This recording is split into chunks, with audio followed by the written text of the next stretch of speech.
Hey guys, Dylan Grabowski here from Neo News Today. Today I have the pleasure of speaking with Alex Guba and Stephen Hyduchak of Bridge Protocol. How you guys doing today? Great, how are you? I'm doing great. So you guys were just on stage talking about a little bit about Bridge and what's going on. A lot of the updates that have been coming out of Bridge Protocol have been highly centered around US and international regulations. So what does that look like when it's being incorporated into the product that you guys are working on? Yeah, I think I'll take this one. I think it's a great thing. So from a business perspective, you want to look at utility and what's going to bring value. Well, in our space, customers and businesses they have to do this. We're coming upon an age where it's regulated security tokens, and obviously this space we want to be as anonymous and free as possible, and I support that. And that's kind of why we built, hey, we can appease the regulators by checking this to the highest standard, US banking standards, and then also allow the user to say, well, if you need to see that I'm compliant for terrorism, I can access your exchange. Well, you're only going to see that yes or no. So that's what we're excited about, bringing that service really cheap to people. So that's what we think is really going to. And I say to Alex, I think we don't mind being the tortoise in the marathon. So we've been saying this for the last year, and I think we're just going to see more and more legitimate projects and regulated, safe coins and projects come to light. Awesome. Yeah, I really appreciate that slow, methodical approach to these issues. So there's been a new token economic model with using the toll token. So what does that look like, and what are the changes going to be?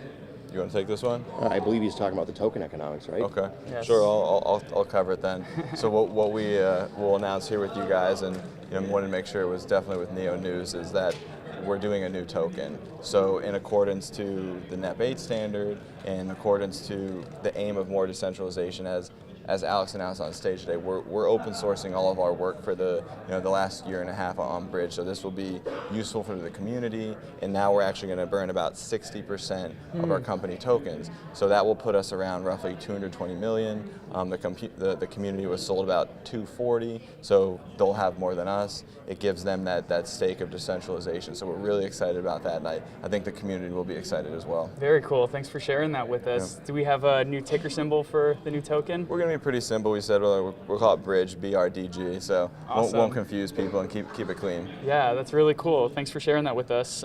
So you were on stage, you made some announcements. Sure. Was there was some talk about a beta? So yeah, so Q4 we did a community beta. We launched the smart contract on the mainnet, a version of the extension, got a ton of feedback.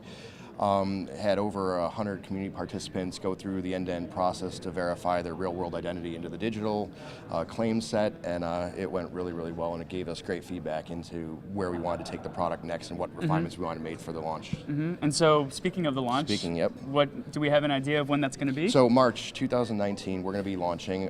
As Stephen mentioned, and we mentioned on stage, we're going to be open sourcing, but we're going to be launching version 1 of the protocol, upgraded network, lower network fees. The extension is going to have multiple browser support now, Chrome, Firefox, Abra, any Chromium compliant browser.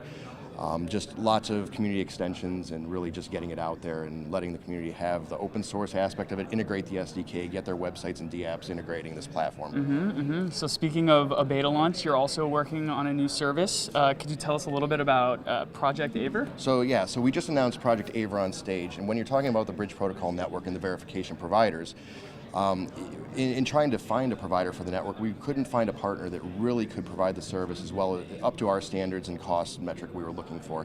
And we decided to make an initiative ourselves to leverage the latest AI, machine learning, computer vision, and really start to do positive identity verification, really understanding who's behind that computer to take that real world identity seamlessly and quickly into the digital world, and then feed it into the network and such. So Project Abra is actually going to be the premier KYC AML claims-based provider on the Bridge Protocol network. Very cool. Do we have an idea of when that's going to be launched? It's going to be sometime this year. Okay. We're going to be probably piloting sometime in Q2, realistically, but not to give timelines. But sure, that's an initiative. We want to make sure it's right. We've got to make sure the cost models are correct. We've got to make sure that the regulatory compliance and things that we're looking at, we want to make sure this is really rock solid, especially with the STO hype and everything coming up. Absolutely, we want to make sure that we're really compliant. So as far as determining timelines, it's the major initiative for this year, and we'll have updates. Yeah, so with all these talks of STOs, what does 2019 look like, and what are things that you're going to be particularly looking towards, I think I'll take this. Yep. So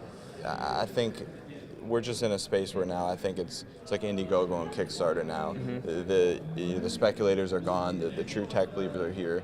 We've met some really cool angel investors. They understand the metrics of these are all startups. We're all startups. You have to be realistic about your expectations, and I think that kind of comes with the regulatory side of things. But I think we've all kind of the hangover effect is here, right? So we're real about what's going on.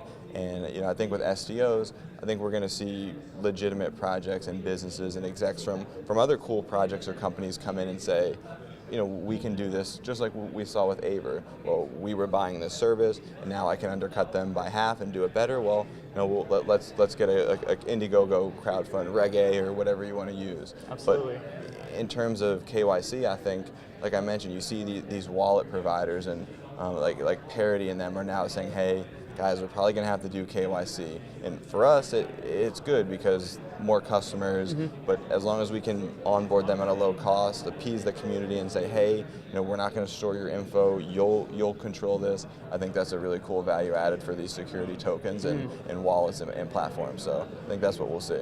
Very interesting. So Neo Global Development is currently doing the digital asset group where they're trying to get a little bit of information from projects and KYC issuers. Have you guys been approached by NGD to be part of those roundtables? Yeah, Tamara, she's doing a great job, and she came up to us and asked, we do a regulation update. Just we spend a ton of legal dollars, so we said, hey, let's give that to the community and put that out in a streamlined. I'm not good writers like you guys, but we try and we put that out. And she was like, well, we'd love for you to contribute about KYC and what's kind of going on in South Korea or the U.S.